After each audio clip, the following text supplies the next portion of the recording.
Step into Value Zone. Value Zone. Hypermart. Patanjali. Hi Sridevi గారు. Hi మా. శ్రీదేవి గారు, పెళ్ళంటే ఈ రోజుల్లో గుబులు స్టార్ట్ అయింది.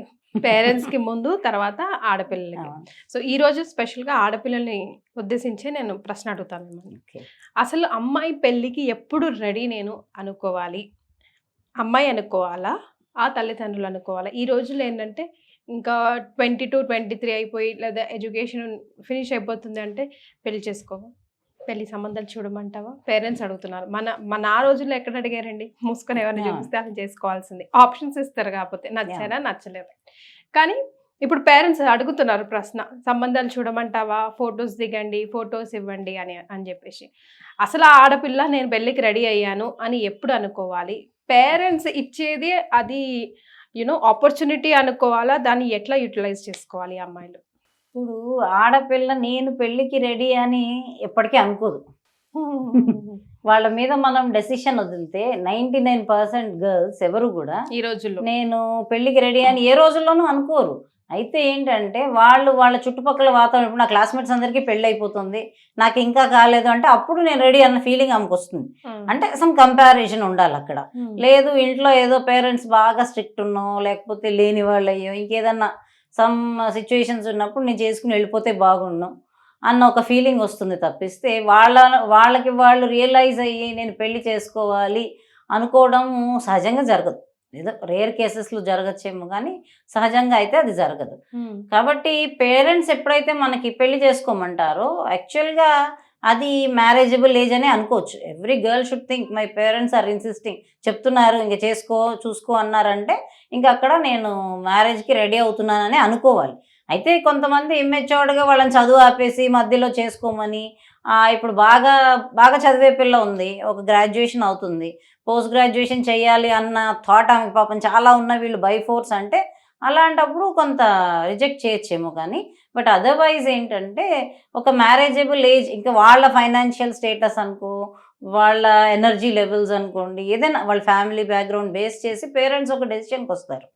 అలాంటప్పుడు mostly that is correct opinion. Except in rare cases అది కరెక్టే. వాళ్ళ సజెషన్ ప్రకారమే వీళ్ళు కూడా ఆలోచిస్తే మంచిది.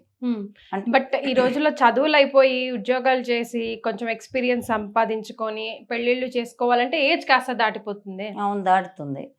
అంటే ఇప్పుడు సొసైటీ రిక్వైర్మెంట్ని బట్టి ఆలోచించాల్సి వస్తుంది కదా. ఇప్పుడు నేను ఇంటర్మీడియట్ అయ్యాకే I'm ready to get married అన్న ఒక అమ్మాయి, అంటే ఇప్పుడు 18 years క్రాస్ అయ్యి మేజర్ అయ్యింది అనుకుందాము. సో ఆ లెక్కన అప్పుడు చేసుకోవచ్చు తను. వాస్తవంగా చేసుకోవాలి అనుకుంటే మాత్రం ఒక ఇంటర్మీడియట్ అమ్మాయిని చేసుకోవడానికి ఎవరు ముందుకు రావట్లేదుగా. సో ఇప్పుడు నేను ఎంఎస్ చదివాను, నా వైఫ్ ఒక బీటెక్ కన్నా ఉండాలి అని ఒక పర్సన్ అనుకోవచ్చు.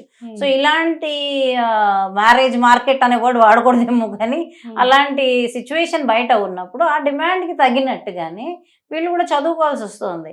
చదువుకున్న ఆమె కావాలని, లేదంటే ఉద్యోగాలు చేసే ఆమె కావాలని, ఇలా రకరకాల కన్స్ట్రైన్స్, డిమాండ్స్ ఉంటున్నాయి. ఉన్నప్పుడు మరి తప్పదు కదా చదువుకోవడం. కాబట్టి ఆటోమేటిక్గా ఎలా అయితే ఇవన్నీ చదువుకుంటూ వస్తారో ఆటోమేటికలీ 25 క్రాస్ అయిపోతుంది. దానికి ఏమి చేయలేము మనం, ఎందుకు అంటే సొసైటీ అలా ఉంది. రైట్. సో ఈ క్వశ్చనింగ్, పెళ్ళి సంబంధాలు చూడమంటావా అని అమ్మాయికి ఫ్రీడమ్ ఇవ్వడం ఈ రోజుల్లో ఎంతవరకు పాజిటివ్గా అండ్ నెగటివ్గా ఎఫెక్ట్ అవుతుంది? అది పెంపకం మీద ఆధారపడుతుంది. ఇప్పుడు పేరెంట్స్ పిల్లల్ని మెచ్యూర్డ్గా పెంచి ఉంటే, ఆడపిల్లని మెచ్యూర్డ్గా పెంచి ఉంటే, తల్లిదండ్రుల కష్ట సుఖాలు కానీ, బయట ఎలాంటి సిచ్యువేషన్స్ ఉన్నాయి ఇవన్నీ తనకు అర్థమవుతాయి. సో తను కూడా ఒక పాజిటివ్ బెంట్ ఆఫ్ మైండ్తో మెచ్యూర్డ్గా ఆలోచించగలదు. అలా కాకుండా మనము అతి గారాబం చేసి పెంచు, లేకపోతే ఆమెకి ఏమీ తెలియకుండా పెంచో, అమాయకంగా కావచ్చు లేదా గారాబంగా కావచ్చు పెంచేసి తర్వాత మనం పెళ్లి చేసుకోమంటే సడన్గా మెంటలీ వాళ్ళు ప్రిపేర్డ్గా ఉండరు. అంటే పెళ్లి చేసుకున్నప్పటికీ కూడా అక్కడికి వెళ్ళి వాళ్ళు సరిగ్గా ఉంటారని గ్యారంటీ లేదు. ఈ కంప్లైంట్స్ వస్తూ ఉంటాయి చూసారు, అందుకే వస్తాయి మేజర్గా. ఎందుకు అంటే ఇక్కడ పెంపకం సరిగ్గా ఉండదు, అది ట్రైన్ అప్ చెయ్యము. కానీ ఆ ఏజ్ వచ్చేటప్పటికి మాత్రం మనం ట్రెడిషనల్గా ఆలోచిస్తాం. సో ఆ ట్రెడిషనల్గా పెంచకుండా పెద్ద అయ్యాక సడన్గా ట్రెడిషనల్గా ఆలోచించేస్తే ఫెయిల్యూర్స్ అనేవి జనరల్గా ఎక్కువ అవుతూ ఉంటాయి. సో పేరెంట్స్ ఎట్లా ఉండాలంటారు? ఈ దిశగా ఎట్లా ప్రిపేర్ చేయాలంటారు పిల్లలు? అంటే ఇప్పుడు పేరెంట్స్ అసలు వాళ్ళ పిల్లల్ని ఎలా పెంచాలనుకుంటున్నారు అనేది వాళ్ళ మీదే డిపెండ్ అవుతుంది. మనము ఒక పర్టికులర్ బార్డర్ లైన్ అయితే ఫిక్స్ చేయలేము. ఎందుకంటే ఇప్పుడు ఒక సినిమా యాక్టర్ ఉన్నారు, for example some cinema stars, వాళ్ళ పిల్లల లైఫ్ స్టైల్ ఎలా ఉండాలి అంటే అది కొంచెం హైఫై సర్కిల్, కానీ వాళ్ళు కొంచెం ఓపెన్గా ఉంటారు. ఒక దాని వెస్ట్రన్ ఇన్ఫ్లుయెన్స్ అనుకోండి, ఏదైనా అనుకోండి. సో వాళ్ళ వే ఆఫ్ థింకింగ్ వేరే ఉంటుంది. సో వాళ్ళు ఒక ట్రెడిషనల్ బెంట్ ఆఫ్ మైండ్తో పెంచాలి అని ఎక్కడా లేదు. కానీ ఒక మిడిల్ క్లాస్ ఫ్యామిలీ ఉందనుకోండి, వాళ్ళు రేపన్న రోజు మేము ఒక 25 ఏళ్ళు వచ్చేసరికి పిల్లకి పెళ్లి చేసేయాలి, మా బాధ్యతలు అయిపోవాలి, ఈ టైప్లో వాళ్ళు ఆలోచిస్తున్నప్పుడు దానికి తగినట్టే పెంచాలి. సో అంటే మన ఫ్యామిలీ సిచ్యువేషన్స్ బేస్ చేసుకుని మనం మన పిల్లల్ని పెంచినప్పుడు వాళ్ళ నుంచి మనకి ఎక్కడా కూడా రేపన్న రోజు ప్రాబ్లం రాదు. అంతేగాని మన ఫ్యామిలీ సిచ్యువేషన్ వేరు, మన పెంపకం డిఫరెంట్గా ఉంది, రేపు అవి రెండు సింక్ కాలేదు, పిల్లలు మనకి అగెన్స్ట్గా ఉన్నారు అంటే అది మన ఫాల్టే అవుతుంది, పెంచే పేరెంట్స్ ఫాల్టే అవుతుంది. రైట్. పెళ్ళికి రెడీ అయ్యే ఆడపిల్లలకి మనం ఇచ్చే టిప్స్ ఆర్ మనం ఇచ్చే మోటివేషనల్ వర్డ్స్ ఏమైనా ఉన్నాయి అని అంటే అవి ఏంటి? బికాస్ ఈ రోజుల్లో every individual has their own opinion. కానీ పెళ్ళి అనేసరికి అది it's a group of institution. ఒకరితోనో ఇద్దరితోనో కాదు, it's about all 2 families and everybody involves in it.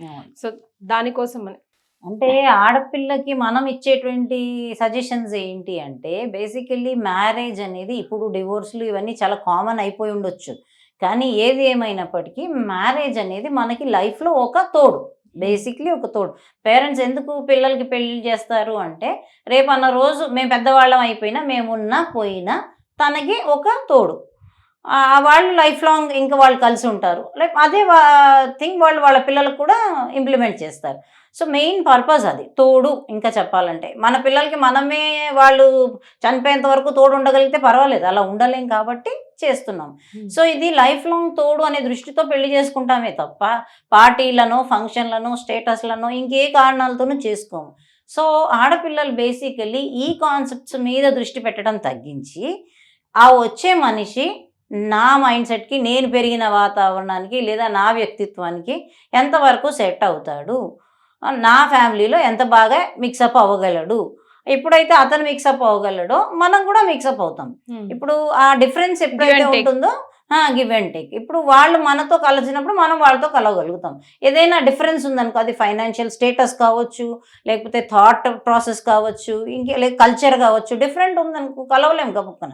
ఆ కలిసే ఆస్పెక్ట్ కానీ ఆ ఇంట్రెస్ట్ కానీ అవతల వాళ్ళకు ఉందా, అబ్బాయి పేరెంట్స్ కానీ అబ్బాయికి కానీ ఉందా, నేను రేపు వెళ్తే నన్ను వాళ్ళు ఎలా రిసీవ్ చేసుకుంటారు, నేను వాళ్ళ ఫ్యామిలీలో ఇమ్మడలేనా, అలా మనము ఇవి చూసుకోవాలి బేసికలీ. ఇవి చూసుకున్నాక నెక్స్ట్ అతని బేసిక్ ఇన్కమ్ ఎంత, నన్ను ఎలా చూసుకుంటాడు, రేపు అన్న రోజు ఏదైనా ప్రాబ్లం వస్తే, ఒక ఫైనాన్షియల్ ప్రాబ్లం వస్తే తట్టుకుని నేను నిలబడగలనా, అతను నిలబడగలడా, రేపు పిల్లలు ఉంటే ఎలా చూసుకోవాలి, ఇలాంటివి మేజర్ థింగ్స్ ఆలోచించుకోవాలి.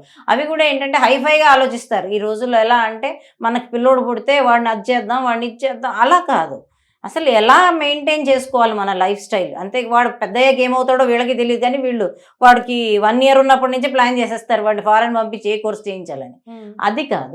యాక్చువల్గా ఏంటంటే వీళ్ళిద్దరు కంపాటబిలిటీ ఎప్పుడైతే చూసుకుంటారో ప్రాబ్లం రాదు. Family compatibility and boy and girl compatibility, ఇది ఈవెన్ గర్ల్సే కాదు బాయ్స్కి కూడా.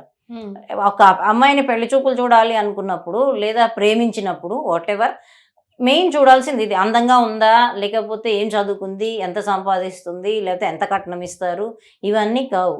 అవన్నీ ఇచ్చిన తర్వాత ఆమె నీ మాట వినదు. అప్పుడు తెల్లారులేస్తే అత్త కోడలు గొడవ స్టార్ట్ అవుతుంది, లేకపోతే ఇంకేదో ఉంటుంది, నిన్నే చీప్గా చూడొచ్చు, చులకనగా మాట్లాడొచ్చు.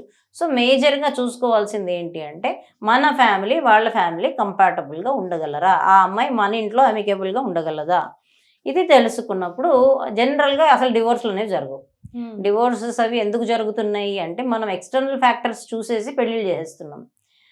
ఈ ఎక్స్టర్నల్ డెకరేషన్స్కి, షో ఆఫ్స్కి ప్రిఫరెన్స్ ఇస్తున్నాం, కానీ internally what is that person అనేది పట్టించుకోవట్లేదు. మనం సేమ్ క్యాస్టా చూస్తాము, నీ ఆస్తి ఎంత నా ఆస్తి ఎంత చూస్తాము, నువ్వు ఏం ఉద్యోగం చేస్తున్నావు, నీ శాలరీ ఎంత, దాని బేసిస్గా నేను ఇంత కట్నం ఇస్తానని చూస్తాం. సో ఈ ఎక్స్టర్నల్ కన్స్టెన్సీ తప్ప అసలు ఆ అబ్బాయి ఏంటి, వాడి స్వభావం ఏంటి, ఈ పిల్ల స్వభావం ఏంటి అనేది చూసుకుంటే ఎప్పుడు కూడా అసలు డివోర్సెస్ అన్నవే కావు.